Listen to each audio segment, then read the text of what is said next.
I mean, like, the one thing I will say about the Hobbit movies, like, I absolutely loathe them from top to bottom. The only part that I actually enjoy watching is when the White Council drives Sauron out of Dol Guldur. And even though I know it's screwed up, it's a device of Saruman's that they use to get Sauron out, and Galadriel isn't there. But if you take away all that, I still like watching the fight between the Nazgul and that, even though it is a little weird that it's all sword by sword and not slightly more magic-y, because that's actually how it should go, not just strict, because it's like the Wraiths don't have a physical body.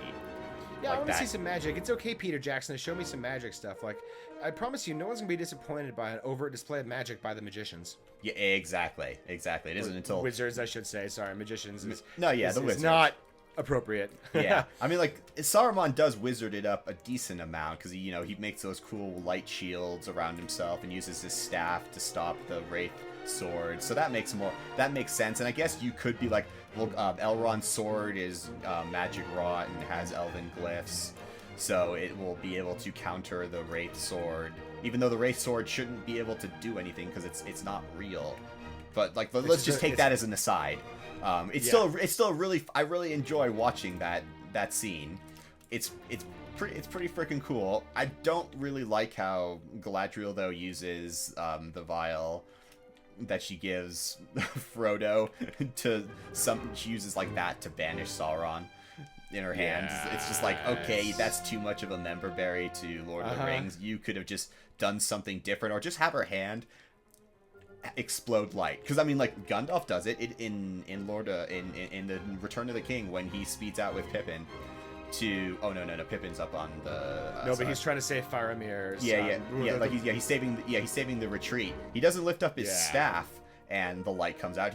Pippin sees his hand raise and light bursts from it. So like, it's right there. It's an easy that's just an easy thing to... you could have done it. Recreate.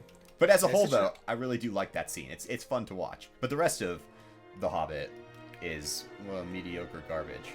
I mean, not like mediocre. It actually starts out very, very well when you think about it. If you can disregard the way that the dwarves look, as in not dwarf-like they gave the hero dwarves, the ones that are obviously going to have bigger speaking roles, shorter goatees, which is like shameful for a dwarf. Like, what the hell? I can't imagine Thorin like being caught dead without his beard unless something like catastrophic, like not unless it was burned off by Smaug in his death throes. Right.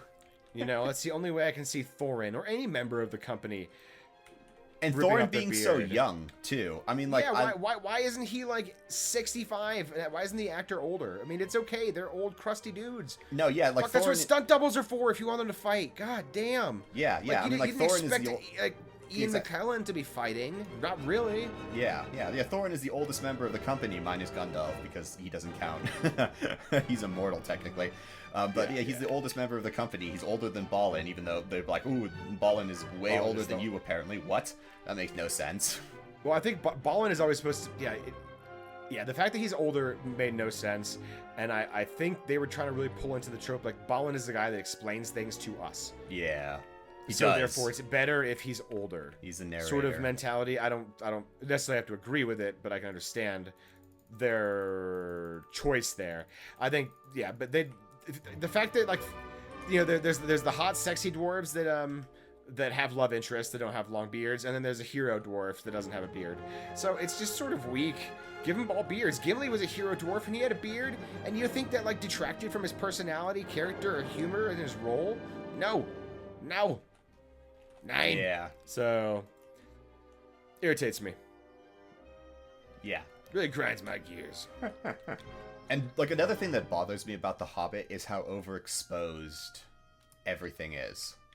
Do you feel everything is too bright? Oh yeah, it's way too bright. It's way too cheery. It's like the dirt doesn't look like dirt. But how do you... See, here's the thing with The Hobbit. I think it's just a bad movie to adapt to screen because it's a children's story. Yes. And you don't want it... Like, The Lord of the Rings can be more adult, but The Hobbit is really meant to be like a fairy tale, a children's story, and it can have dark thematic elements, but the book just doesn't feel like The Lord of the Rings, and the story isn't told the same way, and it shouldn't be shown that way on a screen. Like, cartoon all the way for The Hobbit, man. Yes. Cartoon, and in one movie, not 3. Yeah. It's like, that's the most shameless money grab I had seen. Like, I want to actually see Bilbo dancing around spiders in Mirkwood singing Addercop, Addercop. Yeah. I want to see that goofiness, and it wouldn't work in live action, but you can totally make, like, you've seen Aang in Last Avatar do shit like that, and at no point you're like, oh, that's so dumb. You know? Yes. So, oh, wow, that's a lot of, oh my god, Ian, what did you do? Yeah, they're all coming to you. Yes.